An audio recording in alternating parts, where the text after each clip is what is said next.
Assalamualaikum warahmatullahi wabarakatuh. Hi, how are you, my student? Okay, I hope you are fine because I am fine too. Oke, baiklah siswa-siswi kelas 8, kita berjumpa kembali pada siang hari ini pada pembelajaran jarak jauh kita masih dalam waktu yang sama. Nah, pada hari ini materi kita masih tentang procedure text. Nah, ini masih ada procedure text. Di sini ada the generic structure-nya, kemudian ada language features-nya, kemudian ada communicative function. Tapi sebelum kita memulai pembelajaran kita lebih dalam, baik kita akan membacakan sama-sama, membuka pembelajaran kita ini dengan membacakan basmalah. Bismillahirrahmanirrahim. Baiklah, kami akan memberikan kamu video dan kamu saksikan, karena setelah video ini ada beberapa pertanyaan yang akan memberikan. Dan di video lesson yang ketiga ini aku bakalan ngejelasin salah satu jenis short functional text yang lain, yaitu mengenai advertisement. Sebelumnya, di video lesson sebelumnya aku udah jelasin mengenai short functional text itu apa sih, pengertiannya. Terus aku juga udah jelasin short functional text itu jenisnya ada apa aja. Terus juga di lesson kedua kemarin aku udah jelasin salah satu jenis short functional text, yaitu notice. Nah, jadi di sini aku bakalan lanjutin lagi pembahasan aku mengenai jenis short functional text yang lain, yaitu tentang advertisement. So, apa sih advertisement itu? Nah, definisi dari advertisement sendiri itu adalah iklan. Nah, dan aku yakin kalian itu pasti sering banget ya dalam kehidupan sehari-hari lihat atau mungkin baca yang namanya iklan. Baik itu dari media massa atau juga misalkan dari televisi, dari radio, itu pasti udah sering banget kalian dengar. Nah, dalam bahasa Inggris, short functional text yang berupa advertisement itu merupakan jenis teks di mana ini definisinya. Jadi short functional text yang berupa advertisement itu tuh merupakan salah satu jenis short functional text yang berisi tentang ajakan atau bujukan untuk membeli atau mengikuti sesuatu. Jadi ini tuh biasanya digunakan untuk mempromosikan suatu barang atau suatu jasa gitu. Dan atau menawarkan juga sesuatu yang ditawarkan, baik itu misalkan tadi yang seperti aku bilang ya, barang atau jasa atau lain-lain. Nah, jadi sebenarnya iklan itu tuh adalah salah satu short functional text kalau simpelnya yang digunakan untuk membujuk atau mengajak seseorang untuk membeli atau mengikuti sesuatu. Nah, advertisement ini tuh nggak cuma terbatas sama iklan makanan, iklan minuman misalnya, atau iklan salon, iklan bengkel, dan lain-lain. Tapi job vacancy juga merupakan salah satu advertisement, karena di sana ada hal yang ditawarkan gitu, dan itu tuh mengajak orang untuk mendaftarkan. Nah, itu juga namanya iklan. Jadi ada goods yang berupa goods, advertisementnya itu kayak makanan, minuman, atau enggak baju. Terus juga misalkan barang-barang elektronik kayak handphone, laptop, dan lain-lain. Atau services, atau kayak misalkan jasa tour and travel, atau bisa juga jasa bengkel, jasa salon. Itu tuh semuanya adalah iklan. Jadi kalau ada orang yang iklanin misalkan ada satu tour and travel, nah itu tuh merupakan service advertisement.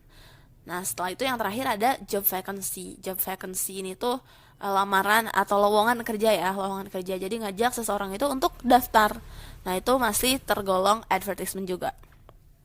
Nah, di sini aku bakalan bahas mengenai karakteristik atau ciri-ciri dari advertisement. Karakteristik yang pertama, advertisement itu tuh pasti terdapat nama atau enggak terdapat merek atau enggak brand gitu ya, dari barang atau jasa yang ditawarkan. Jadi misalkan mau nawarin nih produk goods advertisement, pasti itu tuh ada namanya, ada nama minumannya, minuman A, minuman B, minuman C. Itu tuh pasti ada gitu. Dan yang kedua, biasanya karakteristik penulisan dari advertisement text itu tuh menarik dan menarik perhatian gitu. Jadi tulisannya tuh kayak catchy gitu. Ada selling pointnya gitu. Selling pointnya ada, pokoknya ada sesuatu yang menarik deh gitu, yang unik dan membedakan suatu teks itu tuh dari teks-teks yang lainnya. Apalagi misalkan dari jenis teks kayak recount, itu tuh beda banget gitu, teks yang ada di advertisement. Dan yang selanjutnya itu tuh ada juga selling point yang lain berupa gambar. Jadi biasanya gambar itu tuh jadi salah satu selling point yang sering digunakan dalam iklan atau dalam advertisement. Jadi ada gambar, ada desain yang menarik perhatian si pembaca untuk kemudian membelinya. Misalkan ada salah satu iklan dari minuman ya. Nah, dia tuh pakai desainnya tuh ada orang lagi minum di tengah terik siang matahari.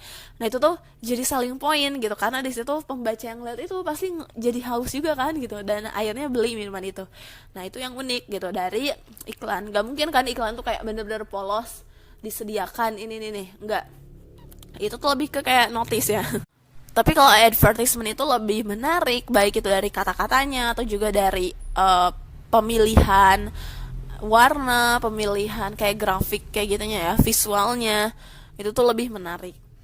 Nah, jadi itu dia ciri-ciri iklan. Dan biasanya beberapa iklan juga menyebutkan gimana sih cara mendapatkan produknya atau cara mendapatkan jasanya itu. Biasanya ditulisin kalian bisa datang ke toko ini nih, kayak biasanya kayak gitu. Alamat atau enggak misalkan nama websitenya, nama sosial medianya ada biasanya. Nah, jadi itu adalah beberapa karakteristik dari yang namanya iklan. Jadi sebuah iklan itu pasti punya ini, punya ini, punya ini. Itu namanya iklan. Nah, sekarang coba kita lihat ya. Nah, ini kurang lebih sebuah iklan itu bakalan kayak gini. Ini terserah kalian boleh isi namanya apa, nama stationery store kalian. Misalkan A atau B atau C, stationery store dan lain-lain. Nah, ini adalah stationery store misalkan. Terus di sini tuh pasti ciri-cirinya kan ada nama. Nah, nama itu ya ini, terdapat nama atau merek dari. Bagaimana setelah melihat video dari procedure text tadi? Mem harap kamu mengerti karena ini pengulangan dari pelajaran kita yang kemarin masih tentang procedure text. Nah, setelah kamu melihat videonya, akan muncul beberapa pertanyaan yang akan menjadi tugas kamu yang akan dikumpulkan. Nah, tugas kamu adalah, perhatikan kemari, ini adalah exercise tugas, ada 3 item tugas yang harus kamu jawab berdasarkan video tersebut. Nah, pertama adalah what is a procedure text? Apa itu procedure text? Silahkan kamu jawab. Kalau sudah mengerti, mudah-mudahan melalui tayangan video tadi kamu sudah lihat kan, sudah ada tentang apa itu procedure text. Nah, yang nomor 2, write down how many steps that it has in how to make Indomie fried noodle. Berapa step, langkah-langkah yang ada di dalam video yang teksnya berjudul bagaimana membuat Indomie mie goreng ya, fried noodle. Nah, ini beberapa stepnya, itu kan ada tadi first, kemudian then, nah itu berapa ada stepnya. Nah, yang nomor 3, write down, tuliskan apa tenses yang ada di procedure text. Kamu tuliskan, kemudian kamu buat contohnya 3 saja. Kamu tuliskan, kemudian kamu buat contohnya di nomor 3 ini 3 saja. Oke? Oke? Bagaimana siswa Mem pada siang hari ini? Mem harap kamu sudah mengerti tentang procedure text dan tetaplah mengulang pelajaran dan stay healthy, tetap di rumah dan tidak pergi kemana-mana karena mudah-mudahan kita masih dalam keadaan sehat selalu. Baiklah, pada hari ini Mem akhiri saja pembelajaran kita dengan membaca hamdalah. Alhamdulillahirrabbilalamin. Oke, see you next week. Oke, bye-bye. Assalamualaikum warahmatullahi wabarakatuh.